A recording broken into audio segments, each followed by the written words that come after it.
Bueno, finalmente lo último que vamos a ver el día de hoy. Virus de la hepatitis A. Hablar de la hepatitis, muchachos, es hablar no de una familia, es hablar de un grupo de virus que causan inflamación del hígado.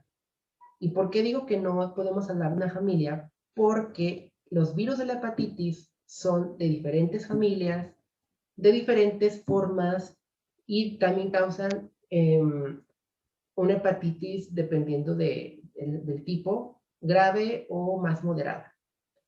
En el caso de la hepatitis A, terminamos con ella porque la hepatitis A es la más benigna, por así decirlo, la más leve.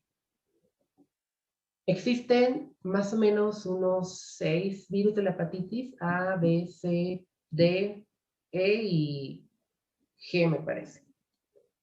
Pero el de la hepatitis A afecta sobre todo a niños menores de 5 años, niños menores de 7 años. Son virus que aparecen en etapas preescolares. Y y todos los virus presentan la misma clínica y signo, que es la ictericia en la piel, en los ojos, y la inflamación del hígado, así como el aumento de bilirrubinas y transaminasas.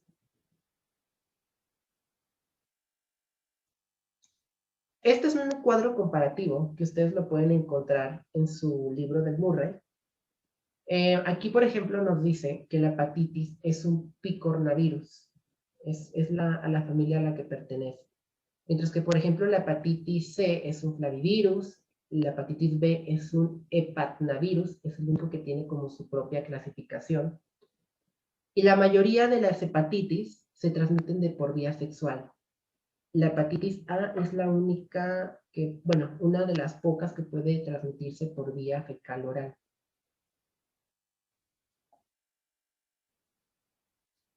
Van a aparecer en el caso de la hepatitis A de forma brusca, mientras que otras como las B y las C son de forma más insidiosa. Y es de una gravedad pues moderada. ¿Cómo se adquiere la hepatitis A? Generalmente, casi todos los casos son por personas, por niños de guarderías que han tomado agua o algún alimento, ya sea mariscos, vegetales, carne, que ha estado contaminado por heces. Casi la mayoría de las infecciones es por agua mal saneada. Como es un picornavirus, son virus que toleran mucha acidez, entonces pueden pasar por el estómago, por eso toleran el ácido gástrico, no tienen envoltura. Y son resistentes a los disolventes, a los detergentes, pueden estar en el agua o en el ambiente por meses incluso, permanecer ahí ocultos hasta que alguien llega y los capta. Esta es la estructura básica que tiene el virus de la hepatitis A. Una cápside desnuda con ARN monocatenario positivo y que no es citolítico. No va a causar lisis en los hepatocitos. Va a liberarse por exocitosis. De su replicación no tenemos mucho que decir. Ya vimos la replicación de los picornavirus. Se replica exactamente igual. Y el receptor al que se va a unir es a la proteína de dominio de mucina que se expresa en hepatocitos. Esta proteína de mucina que está en hepatocitos es a donde se une.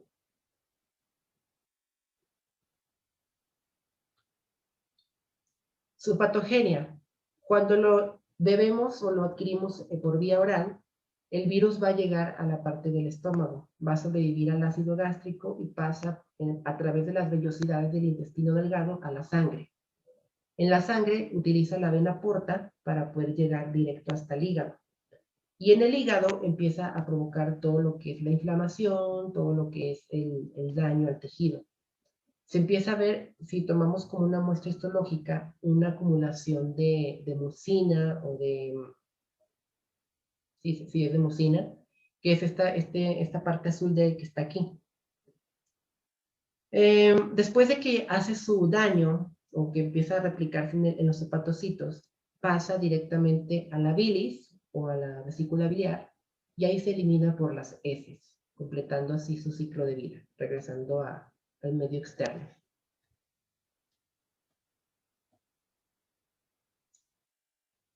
El periodo de incubación es aproximadamente, suele ser entre 15 y 50 días, pero los síntomas pueden aparecer antes o pueden aparecer antes de los 50, o sea, no es como que forzosamente a los 15 días aparezcan los síntomas, pueden ser a los 10, pueden ser a los 20, depende mucho como del propio cuerpo humano.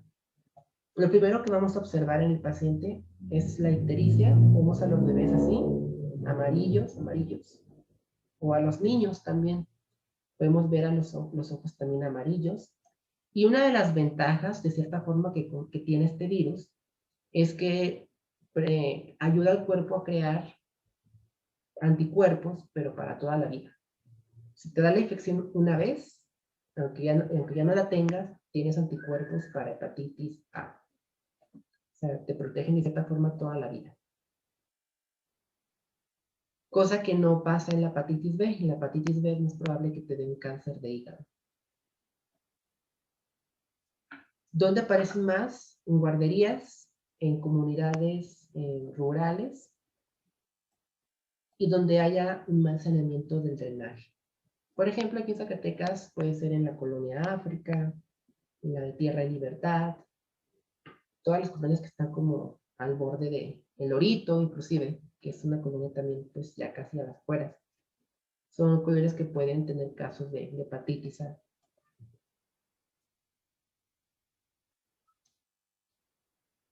No hay una incidencia para que aparezcan, pueden aparecer durante todo el año y están básicamente en todo el mundo.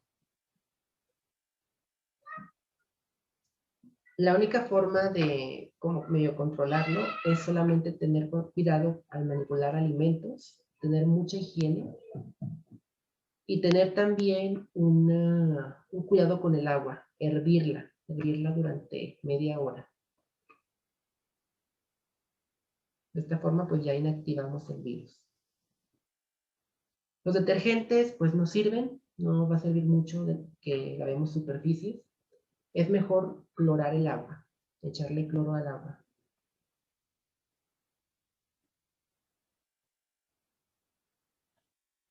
Su clínica, bueno, sí es la más benigna, es la más, pues, fácil de tratar. Los niños generalmente empiezan a tener fiebre, después como astenia o cansancio, mucho sueño, no tienen como ganas de hacer nada. Si son niños hiperactivos, de repente los ves ahí todos acostados sin ganas de jugar, pierden el apetito, no tienen hambre, existe dolor abdominal, sobre todo en el cuadrante superior derecho, y a los 6 días de que presenten estos primeros síntomas, aparece ya la ictericia. Aparece ya los ojos amarillos, la piel amarilla. Entonces, la aparición realmente es muy brusca. Afortunadamente, como lo digo, el 99% de todos los casos se cura después de 2 o 4 semanas, por completo. Es la ventaja de este virus, que no deja como secuelas y tampoco deja como mucho daño a los pacientes.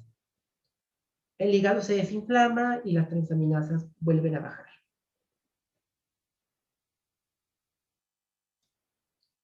Laboratorio, bueno, solamente se detecta con pruebas sanguíneas, exactamente igual en cómo se detecta el VIH. Se pone una gota de sangre en una tira reactiva para hepatitis y ahí nos dice si está presente la infección o no. Si no la tiene, pues va a aparecer negativo porque los anticuerpos se generan con la infección. El tratamiento básicamente es profiláctico, hay que dar inmunoglobulina sérica en el inicio de los síntomas. Hay que darla por 2 semanas y tiene una eficacia del 80 y 90%. Hay que dar hepatoprotectores para el hígado para que se pueda proteger y salir más el virus.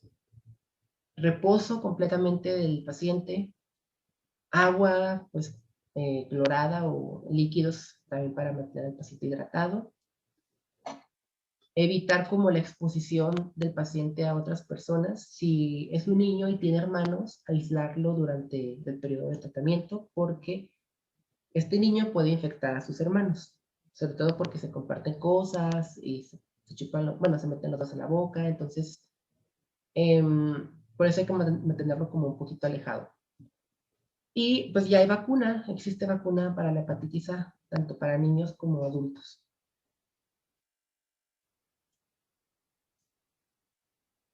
¿Preguntas?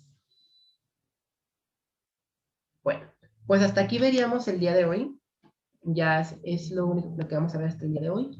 La próxima semana terminamos la hepatitis y vamos a ver los virus lentos, que son los priones, ¿ok? Preguntas de su actividad de laboratorio, preguntas de la práctica, de la clase. Yo tengo una pregunta. ¿Va a subir a ciclación para poder subir el apunte de hoy? Es que todavía no lo sube. Sí, ahorita la subo. Nos quedamos en el virus de la hepatitis. Vimos la parte primera del virus de la hepatitis A, vimos la hepatitis A. Héctor, dime qué te acuerdas de la hepatitis A. ¿Qué es lo que vimos de la hepatitis A? Pues que era una enfermedad muy común en los niños y que, o sea, principalmente se presenta con ictericia, es el signo clínico que pues es el base. En realidad no presenta tanto daño, puede presentar, pero no tanto. Pero sí, o sea, en algunos casos sí presenta daño hepático en etapas más avanzadas ya cuando están creciendo. Ok. Stephanie, ¿qué te acuerdas del virus de la hepatitis A? Pues básicamente que es la forma más leve, por así ponerla, porque todos los demás tienen afectaciones que van a durar para toda la vida, pero el virus de la hepatitis A, por lo mismo de que es de niños, no suele tener afectaciones tan graves. Pero cuando le da a los adultos es cuando sí puede tener complicaciones, porque pues casi todos los adultos beben alcohol y todo eso. Sí, ok, muy bien. Una duda. Dime. ¿Ya no hay posibilidad de que vayamos a práctica? Pues la verdad es que ayer fui y la doctora Esmeralda me dijo que estaban haciendo un protocolo para poder ir, porque ustedes no están para saberlo ni yo para contarlo, pero lo cierto es que la directora, pues como que no fue, más bien no fue a la junta, entonces ella es la que tenía que estar diciéndonos o guiándonos para poder ir. Y como anda ahorita metida en lo de abrir un nuevo campus en Aguascalientes y todo eso, pues rara vez está ahí en la escuela. Entonces es por eso que pues, no pudimos ir esta semana.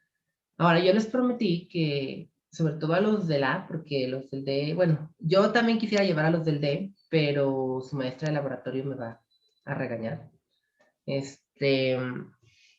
Voy a ver qué puedo hacer. Si pido un laboratorio en la UAS, pero no digan nada, porque luego me cuelgan a mí. Voy a preguntar qué puedo hacer.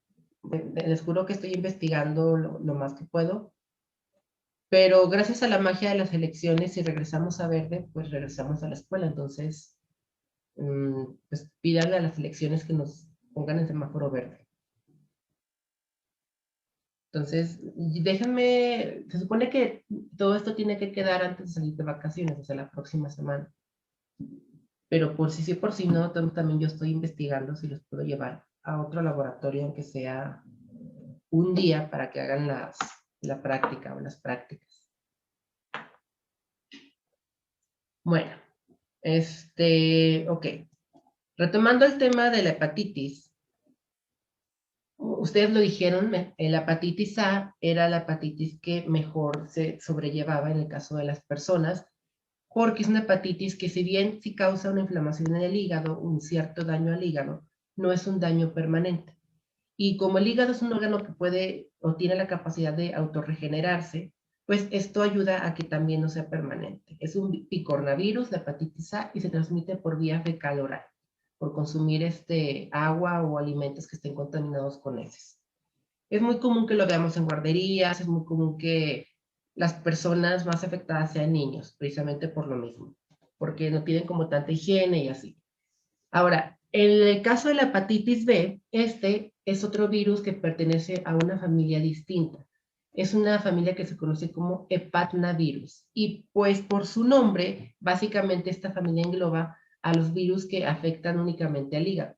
Ahorita los más importantes que nos interesa como ver es la hepatitis B. Es una hepatitis sérica también porque puede de cierta forma distribuirse en diferentes fluidos, no solamente por la vía fecal oral. La hepatitis B se transmite principalmente por contacto sexual, por contacto perinatal, por compartir agujas o sangre intravenosa, por vía intravenosa. Es un virus que tiene envoltura, pero a diferencia de muchos virus con envoltura, que lo comentábamos en clases pasadas, se pueden, desintegrar fácilmente con cloro, con detergentes o con algún otro compuesto orgánico. Este virus no tiene como tal esa capacidad, realmente es muy resistente a pesar de que sea un virus con envoltura.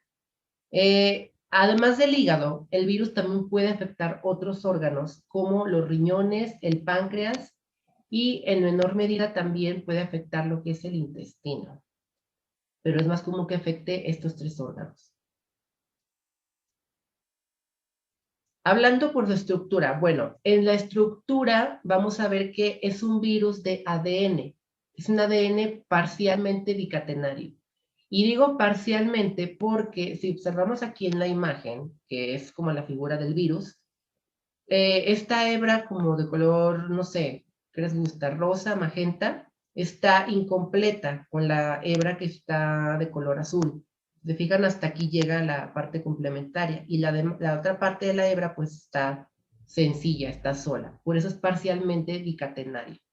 Tiene un diámetro de 42 nanómetros, es un virus pues relativamente chiquito y tiene una envoltura glucoproteica que, como les menciono, a pesar de que la tiene, es muy resistente, resiste tratamientos con éter, resiste el pH del estómago, resiste la congelación, resiste el calor, y esto facilita que pueda transmitirse de una persona a otra sin dificultad para la desinfección. En su superficie tiene glucoproteínas que son importantes, ahorita las vamos a ver más adelante, como proteínas pequeñas, medianas y grandes, que son las que le confieren, digamos, como la identidad del virus, pero también son las que utilizamos para, por ejemplo, cuando queremos hacer una prueba serológica o detectar anticuerpos para hepatitis, utilizamos esas glucoproteínas o estos antígenos. También, como parte de su estructura, tiene una proteína sinasa, una retrotranscriptasa. Es uno de los pocos virus fuera del VIH o de los retrovirus que contiene esta enzima. Tiene también una ribonucleasa H que degrada el ARN, una proteína P y también, en este caso, esta es la glucoproteína que está como en la superficie. Cuando buscamos anticuerpos para hepatitis en muestras sanguíneas, esta es la proteína o el antígeno que buscamos. Antígeno para hepatitis B. Este antígeno o esta glucoproteína tiene tres glucoproteínas, o tiene más bien las tres glucoproteínas que veamos acá, que son las pequeñas, las medianas y las grandes. Es un trímero, básicamente. En su replicación, bueno, ¿qué podemos decir de su replicación? Principalmente se da en el hígado. El hígado es como su órgano preferido para replicarse y es donde principalmente causa el daño crónico. Una vez que adquirimos el virus por vía sexual o por vía sanguínea, el virus viaja por la sangre a través de la vena porta, a través de los vasos capilares y llega a lo que es el hígado. Aquí el virus va a adherirse a un hepatocito con la proteína de superficie HBsAg, que es un antígeno de hepatitis B. Este antígeno se va a unir también a la albúmina sérica, que es una proteína que tenemos como en la sangre. ¿Y qué gana con eso? Pues utiliza a la proteína o a la albúmina como si fuera un medio de transporte para poder llegar hasta el hígado y a otros órganos, para hacer viremia. Cuando llega a los hepatocitos, la célula, en este caso el hepatocito, va a ingresar como tal el virus, va a dejar que el virus entre. Y dentro de la célula va a hacer algo que ningún otro virus llega a hacer, que primero pasa de ser una hebra de ADN parcialmente bicatenario a una hebra que se complementa y que se vuelve circular. Cambia la forma de su ADN a una forma circular.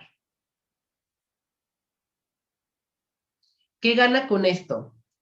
Miren, aquí tenemos el ADN parcialmente bicatenario. Ya sabemos que nos referimos a que no está completo. Tenemos una hebra incompleta a la otra. Cuando entra, lo que va a ocurrir es que termina de complementar la hebra, la termina por complementariedad de bases, y hace que la misma hebra se vuelva circular. Esta forma del genoma, pues, le ayuda a que se inserte más fácilmente en el núcleo. Una vez en el núcleo, el genoma permanece ahí, pues, siempre. O sea, no van a destruir como tal la célula para liberarse como tal de ella. Lo que va a hacer es que se va a empezar a traducir y se va a empezar a transcribir a ARN para poder replicar su genoma y crear su cápside. Una vez que lo hace a través de exocitosis o de gemación, se libera del hepatocito. Para esto es que ocupa la retrotranscriptasa, para poder complementar de ARN a ADN como tal su genoma. Ya que crea su copia de ARN, esta también la utiliza para crear las proteínas en los ribosomas, y de ahí, esta misma copia utiliza la retrotranscriptasa para crear un molde negativo de ADN. Este molde negativo, por complementariedad, crea una cadena positiva que lo vuelve parcialmente bicatenario. Y finalmente adquiere su estructura y todas sus envolturas en la parte del retículo endoplásmico y el aparato de Golgi. Ahí se arma el virus y después se libera por gemación o por exocitosis. ¿Qué gana con esto? Esto le permite que todo su genoma, que es el que estamos viendo aquí, se quede incrustado en la cromatina del hepatocito. Y esto es como la principal causa de que con el tiempo esto provoque cirrosis y provoque también cáncer de hígado. Son de los virus que van a provocar cáncer de hígado tras un periodo de tiempo. Ahora, ¿cómo es su patogenia? Va a depender mucho de la forma en la que se contrae. Principalmente es un virus de transmisión sexual, entonces las personas lo adquieren de esta forma, o la mayoría de las personas. Si la mujer está embarazada, pues lo puede pasar directamente al embrión o al feto. Una vez que ocurre esto, el virus va a utilizar, en este caso, la sangre para crear viremia y llegar a otros fluidos como lo es la saliva, el semen, la sangre, las secreciones vaginales, la leche materna, y de ahí continuar como su ciclo de transmisión. Es como una de las diferencias que tiene con el virus de la hepatitis A. ¿Se acuerdan que el virus se eliminaba a través de la vesícula biliar y luego por las heces? En este caso, el virus va a utilizar la sangre y los fluidos para poder eliminarse. No va a utilizar, en este caso, la vía fecal. Hay tres posibilidades en este caso de infecciones o en estas infecciones. La primera posibilidad es que si el paciente está sano relativamente, el cuerpo puede combatir la infección o limitar como su propagación. Pero si no hay anticuerpos para hepatitis B o no es una persona que esté vacunada, pues lo que va a ocurrir es que el virus va a diseminarse por todo el cuerpo. ¿Qué va a ocurrir con esto? Bueno, lo que va a ocurrir es lo siguiente. Una vez que entra el virus, va a pasar más o menos 3 días para que empiece a replicarse primeramente. Cuando se replica, va a pasar después 45 días para que se presenten los síntomas. Tiene un periodo de incubación un poco más largo. En esos 45 días, dependiendo del estado del paciente, es como va a ir evolucionando la enfermedad. Si la respuesta inmune es eficaz, va a aparecer un cuadro clínico, el mismo que veíamos en la hepatitis A, ictericia, aumento de las transaminasas, pero tiene una curación, a final de cuentas. Se puede curar, o sea, no hay problema. El problema es cuando tenemos personas que son adultas, con problemas crónicos, con deficiencias inmunitarias, que beben alcohol, que tienen una vida como tal un poco más promiscua. Aquí, en este caso, el virus va a crear una infección crónica. Los síntomas van a empezar a ser leves o pueden empezar siendo leves. Y finalmente, en esta infección crónica, que puede durar años inclusive, tiene 3 desenlaces. La primera es que el paciente tenga una hepatitis fulminante y necesite un trasplante de hígado. La segunda es que presente cáncer de hígado. Y la tercera es que presente una cirrosis. Aunque son infecciones crónicas, estas dos primeras, que es la hepatitis fulminante y el carcinoma, no se observan mucho en la hepatitis B. A menos que exista una infección conjunta con hepatitis D, que es el agente delta. Por eso lo vemos aquí como agente delta. Si el agente delta no está, es poco probable que progrese hasta este punto. Ahora, la inmunidad celular, en este caso de la hepatitis, juega un papel muy importante. Mencionábamos también que los linfocitos CD4 eran muy importantes en el caso de los retrovirus. Aquí ocurre algo diferente y similar al mismo tiempo. Lo que va a ocurrir es que la infección va a impedir que aparezcan o que desciendan la concentración de CD8. Entonces, a pesar de que los linfocitos CD4 estén dando la orden o quieran dar la orden, pues no va a haber nadie que los pueda obedecer y por consiguiente va a ser muy difícil que ataquen a las células infectadas. ¿Cómo es que podemos distinguir cada tipo de hepatitis? Que es lo que básicamente van a hacer también de actividad en esta semana. Tienen que fijarse mucho, muchachos, en cómo progresa la enfermedad. Tiene que fijarse en el historial del paciente, en cómo fue que la adquirió principalmente. Las únicas que se adquieren por vía fecal oral son hepatitis A y hepatitis E. Las demás, hepatitis B, hepatitis C y hepatitis D, pueden transmitirse por vía sexual o por usar jeringas contaminadas o por inclusive transfusiones sanguíneas. De hecho, es más común que una persona que se haga un tatuaje en una procedencia dudosa se infecte de hepatitis a que se infecte, por ejemplo, de VIH. Es más común que ocurra eso. Ahora, ¿quién es más propenso a que se contagie de hepatitis D? Bueno, perdón, hepatitis B. Son personas que tienen una vida sexual promiscua o que tienen una vida sexual muy activa, las servidoras en general. Personas que utilizan drogas parenterales, como la heroína, también son personas que se pueden infectar. Personas que se hagan tatuajes y que no cambien las agujas en los tatuajes, también es una población que se infecta muy frecuentemente. Por eso, siempre que se hagan un tatuaje, vayan a un lugar, pues, limpio, donde puedan observar que la aguja es nueva. Quienes se hagan transfusiones sanguíneas, si el banco de sangre no tienen cuidado, pues también puede ser un blanco de infección. Ustedes, como médicos, son poblaciones en riesgo también, porque constantemente están en contacto con sangre y con fluidos. En el caso de las parejas, bueno, pues pueden ser tanto homosexuales como heterosexuales, no hay distinción. Y curiosamente, existe en el mundo ciertos lugares donde hay muchísimos casos de hepatitis B. Es como una infección endémica, casi de lugar. Como por ejemplo, África es un continente donde hay muchos casos de esta infección. Alaska también es un lugar. Las islas del Pacífico como Hawái, Nueva Guinea, Polinesia, todos esos lugares son también endémicos de hepatitis B.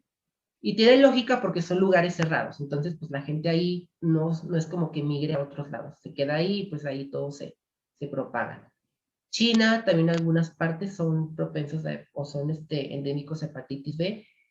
Los psiquiátricos, asilos de ancianos, bueno, no, los asilos de ancianos no, pero lugares donde hay como internados o internadas personas también pueden ser lugares propensos a contagios.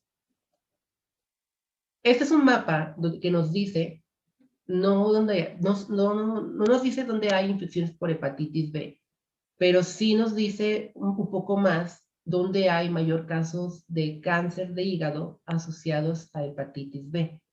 Y si se fijan, pues coincide con los países y los lugares que les acabo de mencionar. Alaska, África, China, las islas del Pacífico, Madagascar. México, ¿por qué creen que no es un lugar que aparece como en la lista donde hay muchos casos de hepatitis B? Por la vacuna, ¿no? Por la vacuna. Por el esquema de vacunación. Por el esquema de vacunación. Pese a que somos un país en desarrollo todavía, la vacunación ha permitido que no se propague tanto como en estos otros países. Sí, pues es de las primeras que se ponen, ¿no? En el muslo. Sí, y de hecho creo que, no me acuerdo si se tiene que poner cada cierto tiempo o si es una sola dosis de por vida, la verdad no me acuerdo. ¿Cómo es la clínica de la hepatitis B? Es muy similar a todas las hepatitis, de hecho casi nada más tenemos que hablar de cómo progresa la infección en las demás, pero igual presenta primero síntomas de fiebre, hay dolor, malestar general, los pacientes no tienen hambre o dejan como tal pues de comer, tienen anorexia, náuseas, vómitos, hay escalofríos, aparecen síntomas clínicos como la ictericia, principalmente en las escleras de los ojos o en las córneas. Tenemos también la presencia de orina café y con un olor muy fuerte. Ustedes saben que la orina, muchachos, nos dice también mucho del funcionamiento del riñón y del cuerpo en general. Entonces, el color de la orina también nos dice muchísimo de cómo está el paciente. Si la orina, en este caso, es café, quiere decir que hay un problema en el hígado. Independientemente de cuál sea la causa, quiere decir que el hígado está fallando.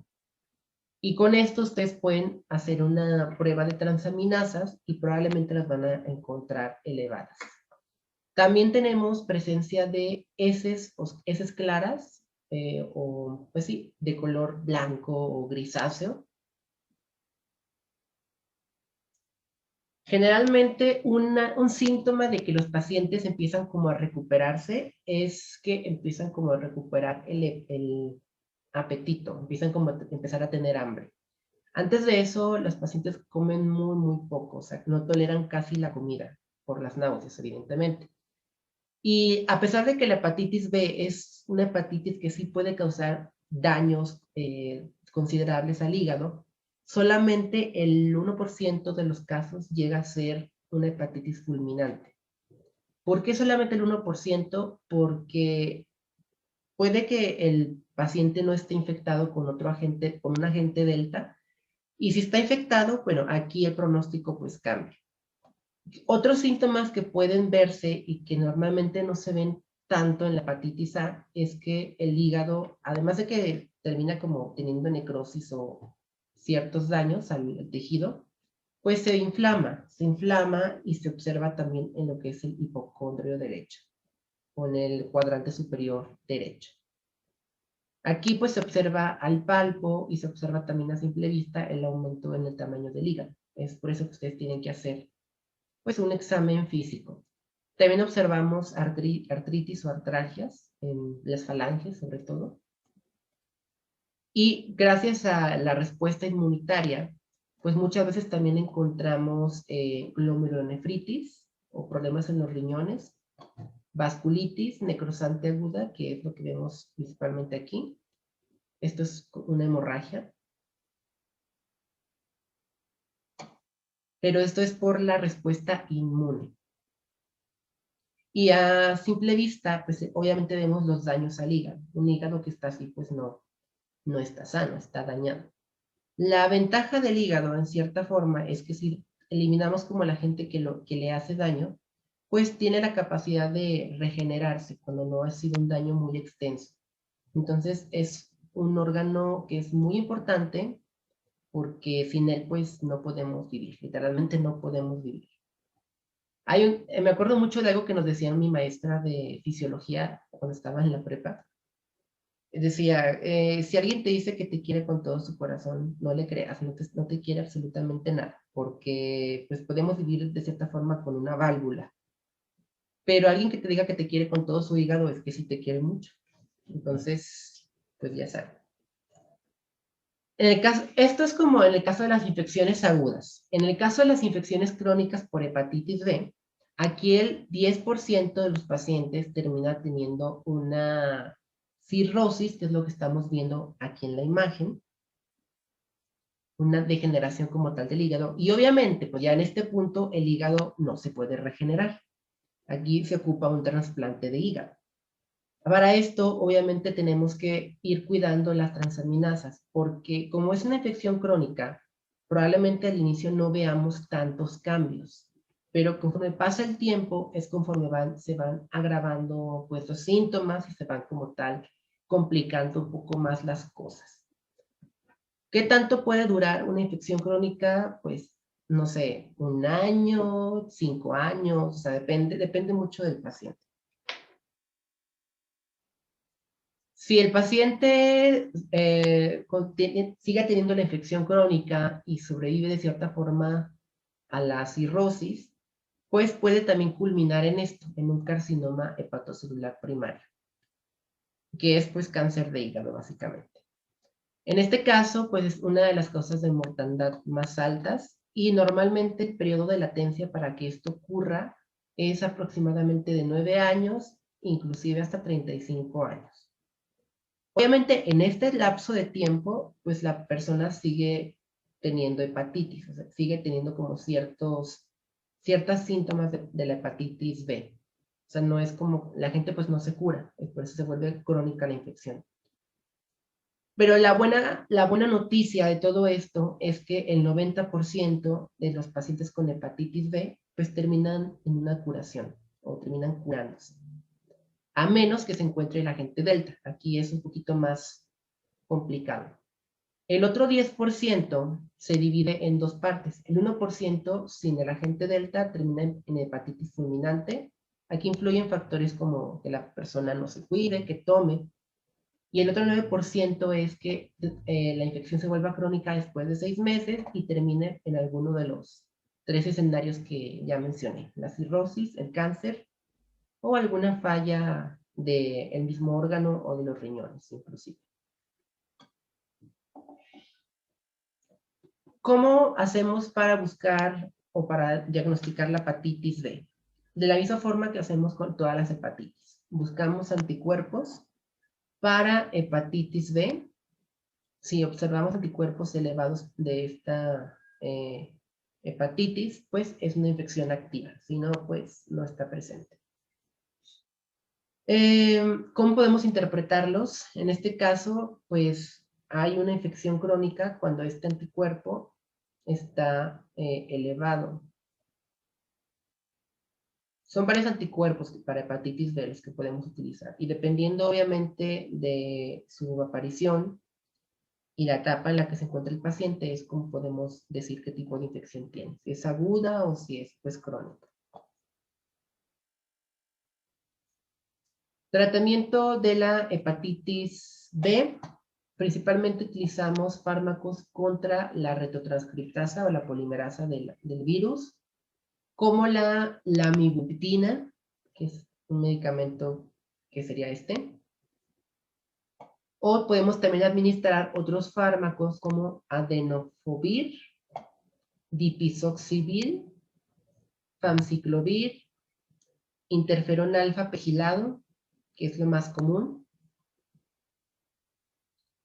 Y el tratamiento tiene que ser por un lapso de al menos 4 meses. Si es con un fármaco antiviral y con interferón antipegilado o pegilado. A veces el tratamiento se extiende por el periodo de 1 año. Y en este año, pues obviamente se le da la recomendación al paciente de que pues no puede consumir alcohol, que evite tener prácticas de riesgo, que se abstenga de a lo mejor muchas grasas, que no fume, porque si lo hace, pues de todos modos el tratamiento, pues tal vez le elimine el virus, pero lo demás va a seguir aumentando el daño al hígado. Y pues para evitarlo, simplemente es tener cuidado en las relaciones sexuales con portadores posibles, o no confiarse de nadie, más bien. Vacunarse, en el esquema de vacunación, me parece que son 3 dosis. La primera, luego al mes y luego a los 6 meses. Usar en el caso de ustedes, que son personas que trabajan con fluidos también constantemente, pues ropa protectora como las batas, los guantes, cubrebocas, y desinfectar todo su material de trabajo con lejía, con cloro. Si quieren llevarlo en una botellita chiquita, pues pueden ahí desinfectar sus cosas. Agua con cloro. Preguntas de la hepatitis B. Preguntas, chicos, hasta el momento de hepatitis B. Comparaciones con hepatitis A.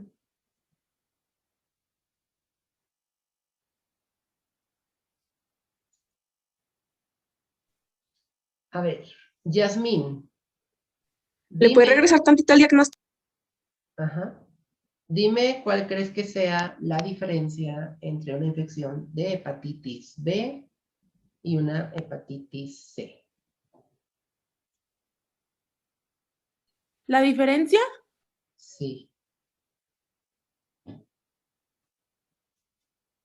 ¿Cuál crees que sea la diferencia?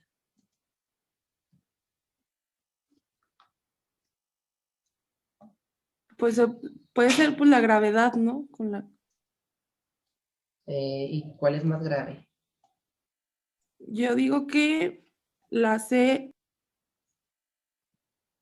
Ana Laura, tú dime cuál crees que sea la diferencia entre una hepatitis B y una hepatitis C. No sé, también estaba pensando eso. A lo mejor los anticuerpos. Bueno, sí, pero me refiero por la clínica. ¿Cuál crees? Pues sí, es eso que dice Yasmín, ¿no? La C siempre es más grave que la B. Ahorita vamos a ver eso. La hepatitis C, muchachos, también se transmite por vía sexual, ¿ok? Pero a diferencia de la hepatitis B, la hepatitis C no necesita del agente delta para hacer una hepatitis fulminante por sí sola. De hecho, es la hepatitis más grave y es la hepatitis que tiene una mayor cantidad de casos extendidos por todo el mundo. Es un flavivirus, entonces es como un virus hermano o cercano al dengue y a la fiebre amarilla. Tienen la misma estructura que esos virus, es un flavivirus. Solamente que no se considera un arbovirus porque pues, no se transmite por artrópodos.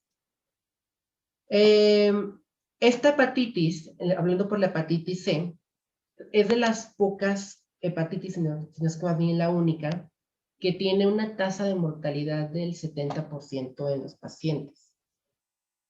¿Ok? Y la infección se vuelve casi con seguridad en casi todos, siempre crónica, y siempre termina con cáncer de hígado. Casi siempre termina con cáncer de hígado. ¿Qué más podemos decir de la hepatitis C? Bueno, en su estructura, pues no hay como mucho que decir acerca de ella, porque ya vimos los flavivirus, ya vimos cómo se conforman los arbovirus, en este caso los virus del dengue, de la fiebre amarilla, ya sabemos cómo se conforman. Son virus de RNA, de cadena sencilla, y son de cadena positiva. También tiene una ARN polimerasa vírica, que le ayuda como a replicar su genoma, pero también comete muchas mutaciones. Son virus también muy pequeñitos, de 30 a 60 nanómetros, y casi siempre se ligan a receptores de CD81, que son tetraspasminas. Y estas se van a expresar principalmente en linfocitos B, que son como su medio de transporte preferido, y los hepatocitos. Su replicación es muy similar a los clavivirus, tampoco vamos a hablar como a gran detalle de eso, solamente que van a penetrar en el retículo endoplásmico por gemación para poder adquirir como su cápside y toda su estructura. ¿Cómo es que inicia su patogenia? Igual lo vamos a adquirir de la misma forma que adquirimos el virus de la hepatitis B, solamente que este es más común que se adquiera por prácticas sexuales de muy alto riesgo. Ahorita no voy a hablar como tal de ellas porque pues no viene como al caso mencionarlas ahorita, pero sí son más que nada por por prácticas sexuales. El virus va a estar principalmente asociado a las células del hígado y va a provocar una hepatopatía, que es producto de la respuesta inmunitaria celular contra los tejidos infectados. En el hígado vamos a observar de forma histológica e histopatológica esto, que son lo que observamos como aquí, una infiltración linfocitaria. Vamos a ver una gran cantidad de linfocitos en el tejido adyacente del hígado. Tenemos inflamación como tal del tejido. También vemos fibrosis portal y periportal, así como zonas donde hay necrosis lobular. Si observábamos como tal a través de biopsias de hígado, pues esto es lo que observaríamos. Es muy fácil hacer una biopsia de hígado relativamente, pero casi con los antígenos para hepatitis C es como podemos pues, detectarla. Las biopsias en este caso se usan más que nada para ver si el hígado sigue siendo como un hígado inflamado o si ya progresó en este caso a cirrosis o a cáncer. Es para lo que se utilizan las biopsias. En este caso, la vacuna contra hepatitis C o los anticuerpos no confieren protección alguna. Entonces, la vacuna para hepatitis que ustedes tienen, pues no es para esta clase de hepatitis, no es para hepatitis C. Por eso es que el virus está extendido casi, bueno, más bien en todo el mundo y de una forma muy, muy amplia. ¿Quién corre más riesgo de infectarse? También las personas que comparten múltiples parejas sexuales o las promiscuas, las sexoservidoras, personas que tengan prácticas sexuales de alto riesgo, los adictos a drogas por vía parenteral, como la heroína, personas que reciban trasplantes de órganos o transfusiones sanguíneas en lugares dudosos o que no tengan un cuidado pues correcto. Como está en todo el mundo y como realmente la incidencia es muy elevada, esto favorece mucho al virus para que siga replicándose y siga propagándose. Una persona que ya tiene el virus, pero que aún no presenta síntomas, ya es contagiosa, o sea, ya puede propagar el virus. No hay como un método de control muy grande o muy eficaz, a menos de que se eviten las prácticas de riesgo. No hay una incidencia estacional, entonces puede aparecer en cualquier momento del año y puede transmitirse por cualquier fluido. En los niños, principalmente, hay un cuadro moderado o a veces asintomático, pero esto no quiere decir que no sea peligroso porque genera infecciones crónicas. Y en los adultos es de un inicio más insidioso o más sutil, pero con una alta mortalidad por cáncer de hígado. En este caso, ¿se acuerdan que en la hepatitis B el 90% de los pacientes se curaban? Aquí es como un caso contrario. En la hepatitis C, 70% de los pacientes tiene una infección persistente o crónica de por vida. De este 70, el 40% se vuelve asintomático, pero sigue siendo portador y teniendo el mismo daño. Y después de aquí ya se vuelve una hepatitis crónica, que puede acabar con insuficiencia, con cirrosis o con cáncer. El otro 30% tiene una curación, una eliminación total en un 15% de los pacientes, y el otro 15% pues deja algún tipo de secuela.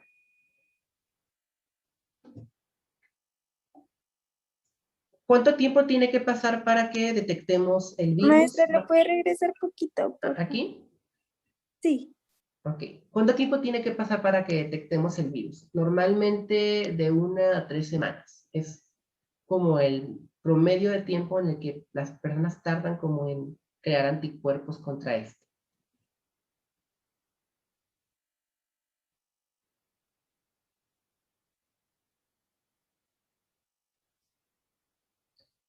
Su periodo de incubación es aproximadamente de 6 meses, inclusive puede extenderse en el caso de las infecciones crónicas hasta por 10 años. Entonces imagínense 10 años estar con los síntomas de la hepatitis. También la reacción inflamatoria es menos intensa que en otras hepatitis y suele ser también un poquito más leve. Hay mucha fatiga en los pacientes, suelen estar muy, muy cansados. Y normalmente el hígado tiene una degeneración progresiva hasta culminar en esto, en un cáncer de hígado. Tarda más o menos como unos 30 años, puede ser menos, para que aparezca como el tumor, como el carcinoma. Igual, hay ictericia, hay heces oscuras, perdón, heces claras, orina oscura, aumento de transaminasas, los mismos síntomas que vemos en la hepatitis.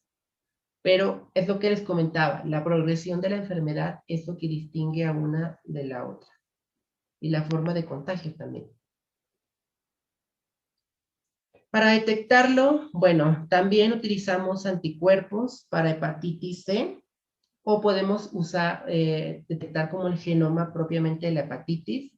Esto tiene que hacerse en un plazo de 7 a 31 semanas después de la infección, para que haya los suficientes anticuerpos para poder ser detectable. Y el tratamiento que más comúnmente se da es interferón alfa recombinado con interferón pegilado o en monoterapia en combinación con ribafirina, que es un antiviral. A pesar de esto, las personas que se tratan no hay como una garantía al 100 de que terminen curándose rápido, porque es un virus muy agresivo. Y hay que tener mucho cuidado con las personas que están infectadas por hepatitis C. A lo mejor aquí se escucha muy exagerado, pero pues no tienen que compartir ni cubiertos, ni mantener relaciones sexuales de ningún tipo, y tampoco tienen que estar como, pues ahora sí que lo más, bueno, no aislados, pero sí lo más, pues retirados de estar en contacto con los fluidos de otras personas, porque inclusive la saliva puede ser un punto de contagio.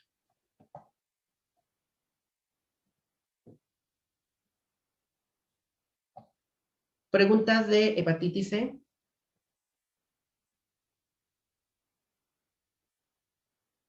Bueno, hepatitis G es un virus también que es muy parecido en la patogenia de la hepatitis C, pero a diferencia de la hepatitis C y de otros virus, no hay muchos datos de este virus.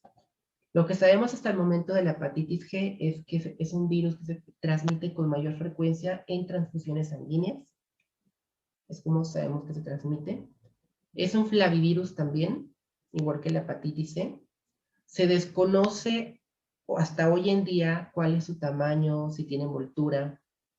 El genoma es 9.4 kilobases, es de ARN de cadena sencilla. Y generalmente este virus se detecta con PCR o con retrotranscriptasa PCR. Otra cosa que no sabemos, mejor dicho, es que no sabemos si realmente se transmite por vía fecal o por vía sexual. Hasta el único momento, la única forma en la que se transmite es por vía parenteral. Y su periodo de incubación es aproximadamente de 14 a 35 días. De ahí en más, desconocemos inclusive hasta la clínica que puede tener. No se ha visto como ictericia y no se ha visto que sean casos tampoco fulminantes.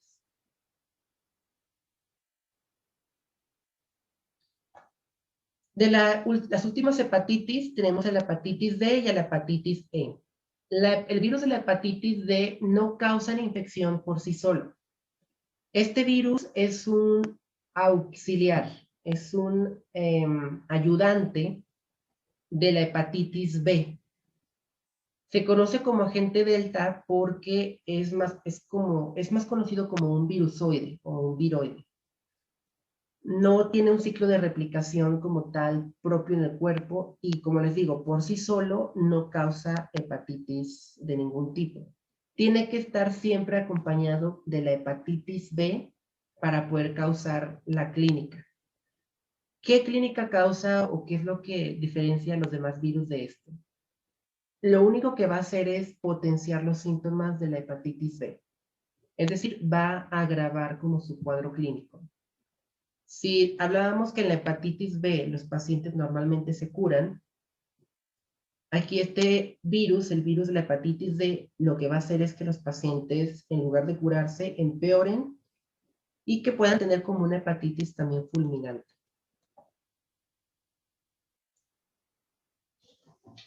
El virus de la hepatitis B le proporciona una envoltura al virus de la hepatitis D y este le va a conferir como tal algunas enzimas, algunas proteínas para que pueda como tal agravar sus síntomas. Es un genoma muy pequeño el que tiene, es de ARN circular, parece un bastón. Es una molécula monocatenaria y mire, es de los virus también más pequeños que pueden existir. Bueno, de los virusoides más pequeños. Es de 35 a 37 nanómetros. Hablando como tal de su replicación, pues igual se replica como los virus de ARN. Tiene que utilizar las polimerasas de la célula para llevar a cabo su replicación. Después de esto, el ARN va a envolverse en la cápside y va a salir como tal. Y en su patogenia, bueno, se transmite también principalmente por vía sexual.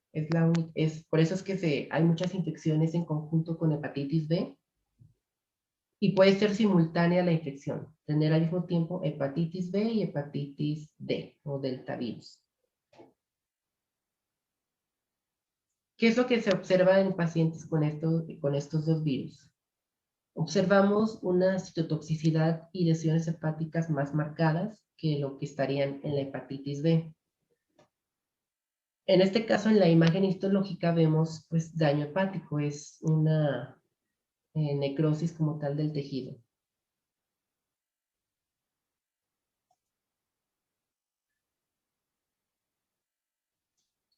También vamos a observar en este caso que el virus está ampliamente distribuido en todo el mundo, principalmente en América del Norte como Estados Unidos. Es muy común que sea una infección coexistente en personas que se drogan. También en personas que reciben sangre por vía intravenosa es muy común. En niños y en adultos también por igual en el caso de Oceanía, de China, de Brasil, es un lugar donde hay muchos casos también.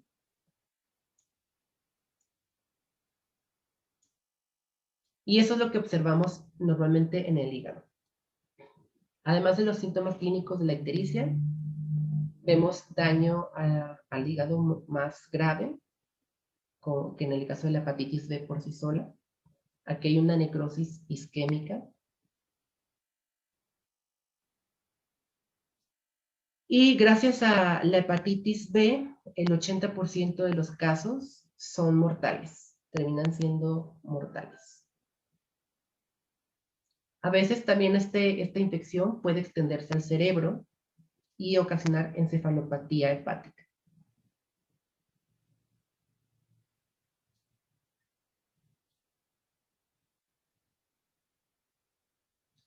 Para poder detectarlo, aquí no utilizamos anticuerpos normalmente. Lo que hacemos es buscar el genoma del virusoide. Y en PCR, pues es como vamos a detectar si está presente o está ausente.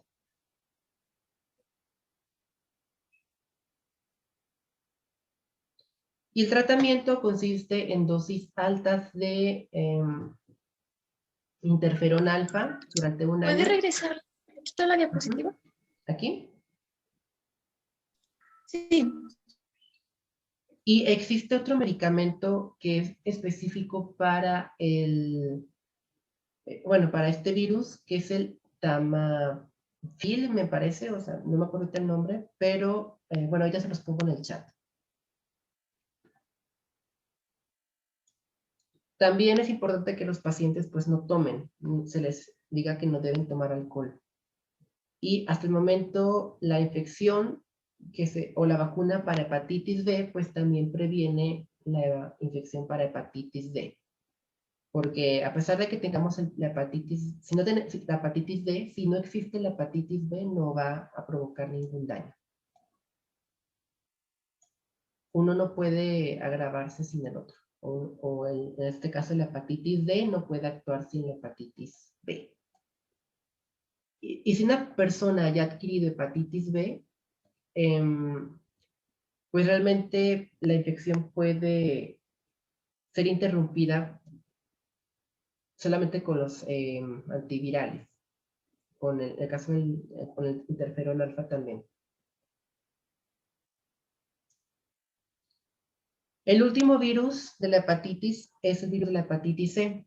Aquí también no hay mucho como tal que decir. Es un virus que se parece casi en todo a la hepatitis A.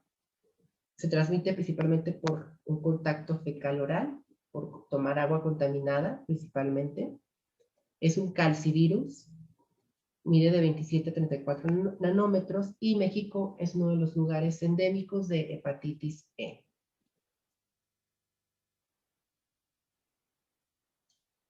En este caso tenemos la misma clínica que la hepatitis A. Es un cuadro agudo de hepatitis, una inflamación del hígado, aumento de transaminasas transitoriamente.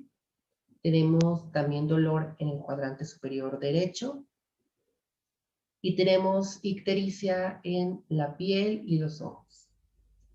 La única diferencia que se observa en cuanto a la hepatitis A es que los síntomas son un poco más tardados de aparecer aquí. Tienen un periodo de incubación un poco más largo.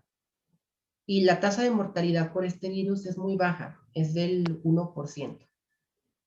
Casi todos los pacientes sobreviven. Es más común que las personas que están embarazadas tengan complicaciones por este virus y por la hepatitis A que las que no lo están. Pero solamente en embarazadas suele ser como un punto de riesgo más alto.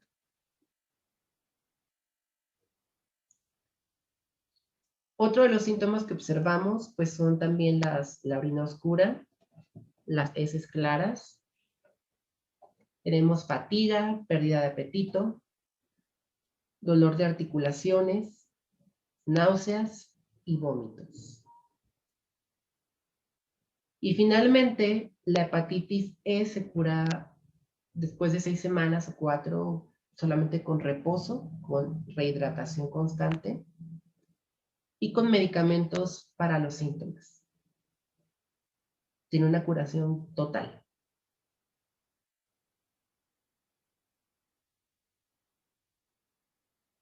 ¿Preguntas, muchachos, de la hepatitis?